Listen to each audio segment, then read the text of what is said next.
దొరుకుతలేదు కాబట్టి. రైట్, వస్తా. తాడూరు శ్రీనివాస్ గారు, అంటే ఇక్కడ కొన్ని అంటే సరే రామ్మోహన్ రెడ్డి గారు ఏం ఆధారంగా కామెంట్ చేశారు, కానీ నేను కూడా కొన్ని చోట్ల సోషల్ మీడియాలో అక్కడ ఇక్కడ కోటేసుకోగానే పోలికి సరిపోదు, భాష రావాలి, ఇంగ్లీషు కేటీఆర్ లాగా మాట్లాడతారు. సరే కింద స్థాయి కార్యకర్తలను కూడా కామెంట్లు చేసింది ఏదో పై స్థాయి లీడర్లు అటువంటి కామెంట్లు చేశారు, నేను కూడా అనుకోవట్లేదు. సరే దాసోజు శ్రవణ్ ఏదో రేవంత్ రెడ్డి గారు ఇంటర్వ్యూ మీద ఒక కామెంట్ చేశాడు, ఆయన ట్విట్టర్ వేదికగానే ఎక్కడో స్పందించినటువంటి పరిస్థితి కనపడుతుంది. సరే గవర్నమెంట్ వచ్చి నెల రోజులైంది, ముఖ్యమంత్రి స్వయంగా వరల్డ్ ఎకనామిక్ ఫామ్ దావోస్లో జరిగే దానికి వెళ్ళి వివిధ కంపెనీల లేకుంటే వివిధ సంస్థల వాళ్ళతో ఒప్పందాలు చేసుకునే పరిస్థితి ఉంది.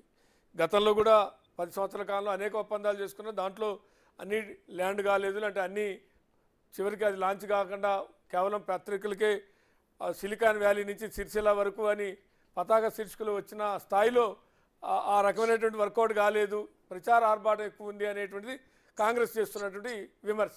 ఎట్లా చూడాలి దీన్ని? ఎవరు ఏమన్నారో కానీ పివి గారు, ఇప్పుడు మీరు నేను మన బిగ్ న్యూస్ సాక్షిగా ఇక్కడ ఉన్న వాళ్ళందరి సాక్షిగా మనం మాట్లాడుతున్నాం. ఇంతకుముందు పుల్లారావు గారు చెప్పినారు, వివరించినారు మొత్తం. ఇది డెవలప్మెంట్ కానీ అట్రాక్షన్ ఆఫ్ ఇన్వెస్ట్మెంట్స్ కానీ ఇది నిరంతర ప్రక్రియ. ఎవరు గవర్నమెంట్లో ఉన్నా వెళ్తూ ఉంటారు. కాకపోతే ఇక్కడ కొత్తగా ఏర్పడినటువంటి రాష్ట్రంలో బునియాదిని కూడా మనం మర్చిపోవడం అనేది తప్పు. నేను ఇప్పుడు మా ఫ్రెండ్ రామ్మోహన్ గారు మాట్లాడుతున్నప్పుడు ఇంకా కాంగ్రెస్ పార్టీ ప్రతిపక్షంలో ఉంది అన్నట్టుగా మమ్మల్ని విమర్శిస్తూ మాట్లాడినారు. నాకు అప్పుడు ఫీలింగ్ అయింది, ఇంకా మా కేటీఆర్ మంత్రిగా అక్కడ మా గవర్నమెంట్ మంత్రులుగా మీరేమో అధికారంలో ఉంటే వీళ్ళు ప్రతిపక్షంలో ఉన్నట్టు ఫీల్ అవుతున్నారా ఉన్నట్టుగా మొత్తం ఆయన వారి ప్రసంగించినటువంటిది మొత్తం. అంటే నేనేమనుకున్నా అంటే నేను ఆశించింది ఏంటంటే ఒక్క నిమిషం మీరు దాన్ని మాట్లాడారు కదా పెద్ద అన్నాడు. అంటే శ్రీనివాస్ గారు కేటీఆర్ మంత్రి కాకపోయినా మంత్రిలాగా ఉంటాడు, అందుకనే రామ్మోహన్ రెడ్డి గారు విమర్శిస్తున్నారు. అదే వారు అధికారం కోల్పోయిన ఇంకా అధికారంలో ఉన్నట్టే ఊహించుకుంటారు కదా. కరెక్టే మీరు ఊహించుకొని వాళ్ళు చేస్తున్నటువంటి వ్యాఖ్యల్ని ఖండిస్తున్నాం అంటున్నా నేను. రామ్మోహన్, ఇప్పుడు మీరు మమ్మల్ని విమర్శిస్తున్నప్పుడు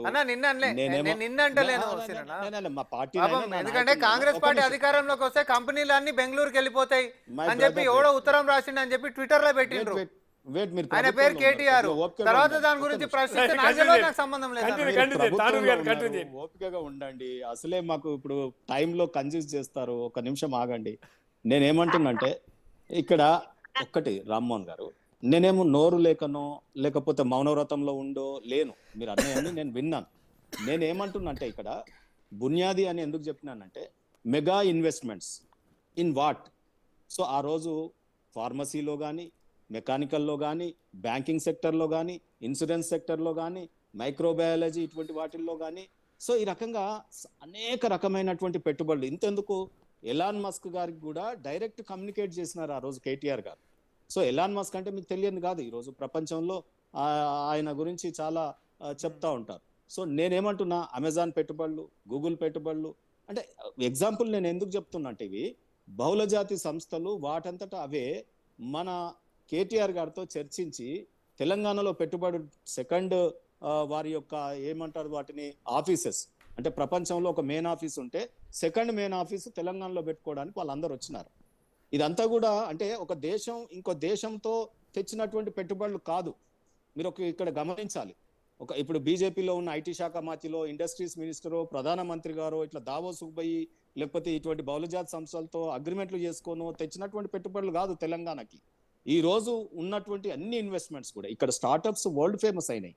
ఇక్కడ ఐపాస్ సిస్టమ్ వరల్డ్ ఫేమస్ అయినాయి. ఒక్క నిమిషం సోదర, ఇప్పుడు చిన్న విమర్శకే మీరు ఏదో ఈ ఉలిక్కి పడితే గుమ్మడికాయలు దొంగ భుజాలు ఆగండి, మీ బేరతనం బయటపడుతుంది. అంటే నేను అనగానే మీరు అంటున్నారంటే అరే ఒక్క నిమిషం ఆగండి సోదర, చెప్పండి ఏదైనా ఉంటే మీరు మళ్ళీ టైం ఇస్తాడు 2 నిమిషాలు. మా దేశం యొక్క ఐటీ శాఖ మంత్రి తెలంగాణకు ఈ పెట్టుబడి తెచ్చిండు, మా దేశ ప్రధాని తెలంగాణకు ఈ కంపెనీ వచ్చింది, వీళ్ళు సంతకం ఎంఓయూలు చేసినారు, మీరు చెప్పండి. ఈ రోజు ఇంకొకటి సరే కాంగ్రెస్ మీరు ఉలిక్కి పడుతున్నారు, వాటి జోలికి పోను, ఎన్ని కేటీఆర్ గారు తెచ్చినాయి లెక్కలు చెప్తాం అనుకున్నా. సో రెండోది నేను ఇక్కడ చెప్పేది ఏంటంటే ఈరోజు ఒక్క నిమిషం సోదరా, ఈ రోజు రేవంత్ రెడ్డి గారు వెళ్ళారు, సంతోషం. ఒక ముఖ్యమంత్రి గారు, ఒక ఐటీ శాఖ మంత్రులు గారు then principal secretary Jayesh Ranjan గారు వెళ్ళినారు. కేటీఆర్ గారితో సాన్నిహిత్యంగా ఉన్నటువంటి వారి ఎక్స్పీరియన్సెస్ ని మీ ముఖ్యమంత్రి గారు వాడుకోవడం కూడా సంతోషదాయకం. We will welcome it. So కాబట్టి ఎందుకంటే ఇంతకుముందు దావోస్ లో వచ్చినటువంటి పెట్టుబడులు అన్ని విషయాలలో కూడా పాత అధికారులను, సీనియర్ అధికారులని వారి సర్వీసెస్ ఉపయోగించుకోవాలి. మనం పాత గవర్నమెంట్ లో వాళ్ళు యాక్టివ్ గా పనిచేశారు, వాళ్ళని పక్కకు పెట్టి పోదామంటే మనకి ఎక్స్పీరియన్స్ కూడా కష్టం అవుతుంది కొన్నిసార్లు. సో అందుకనే ఇప్పుడు ఒక్కటి మీరు గమనించండి, అక్కడ దావోస్ లో పోయి పెట్టిన మీరు సంతకాలు ఇప్పుడు విమర్శలు చేయాలంటే వేరే రూపంలో కూడా చేయొచ్చు. అదానిని నిరంతరం విమర్శించే కాంగ్రెస్ అక్కడ దావోస్ లో పోయి ఎవరితో ఒప్పందం చేసుకుంది? ఒక ఇండియన్ అయినటువంటి అదానిని దావోస్ వేరే దేశంలో పోయి కలిసి పెట్టుబడులని ఆకర్షించినారు మన తెలంగాణకి. Is it right? So Adani గారిని తెలంగాణకి ఇన్వైట్ చేయొచ్చు డైరెక్ట్. నేనేమంటున్నా అంటే భారతదేశంలోనే అదాని గారే ఈ పెట్టుబడులు ఎక్కడ పోవు. మనం ఆకర్షించాల్సింది వరల్డ్ లెవెల్, వరల్డ్ లో ఇంకా దిగ్గజాలు చాలా ఉన్నాయి మల్టీనేషనల్ కంపెనీస్.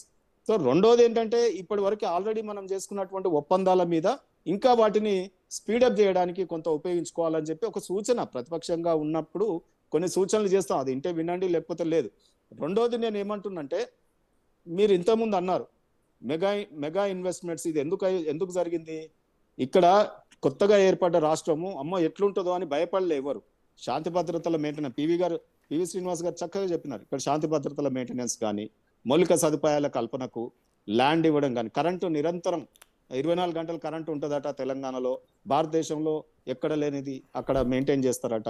సో ఈ రకమైనటువంటి కొన్ని ఫీలర్స్ మనం దేశవ్యాప్తంగా కొన్ని వాస్తవాలని తీసుకురావడం జరిగింది. రైట్ అని మీరు చెప్పింది కరెక్టే అనుకుంటే 10 సంవత్సరాల కాలంలో చేసుకున్న ఒప్పందాలు ఎక్కువ, వచ్చింది తక్కువ అనేది ఒక విమర్శ. లాస్ట్ ఒక రెండు యూనికార్న్ కంపెనీల పేర్లు అడుగుతుంది కేటీఆర్ గారు పెట్టింది. ఒక్క నిమిషం సార్, ఒక్క శ్రీనివాస్ నిమిషం. గారు యా చెప్పండి. అంటే 10 సంవత్సరాల కాలంలో విదేశీ పర్యటనలు ఎక్కువ, చేసుకున్న ఒప్పందాలు ఎక్కువ, చివరికి అవి లాంచ్ అయినవి కానీ కార్యరూపం దాల్చినవి తక్కువ అనేటువంటి విమర్శ. దాంట్లో ప్రచార పటాటోపం ఎక్కువ పివి గారు అనేది విమర్శ. ఇది wrong right? I don't know, మీరు చెప్పండి. రాంగ్ రైటా తెలుసుకోవాలంటే మీ ఫింగర్ టిప్ లో ల్యాప్టాప్ ఉంది, యూట్యూబ్ లోకి వెళ్ళి దావోస్ అని చెప్పి నేను అదే కొట్టినాను సార్.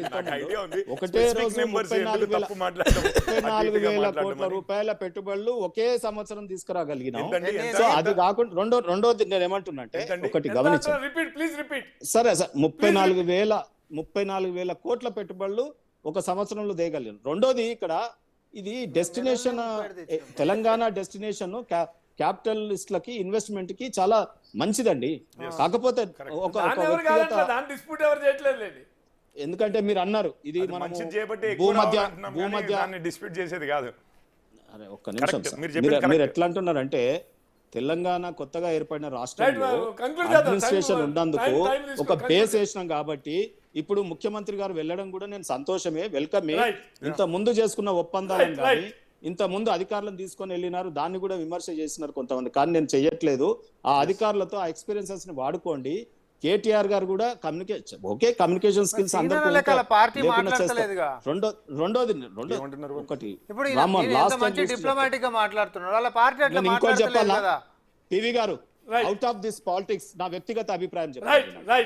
అసలు ఈ ఈస్ట్ ఇండియా కంపెనీ పెట్టుబడులు పెట్టి దేశాన్ని దోసేసింది, తర్వాత రాజ్యమే మొత్తం కింద మీద అయిపోయింది, స్వాతంత్రం కోసం కొట్లాడాల్సి వచ్చింది.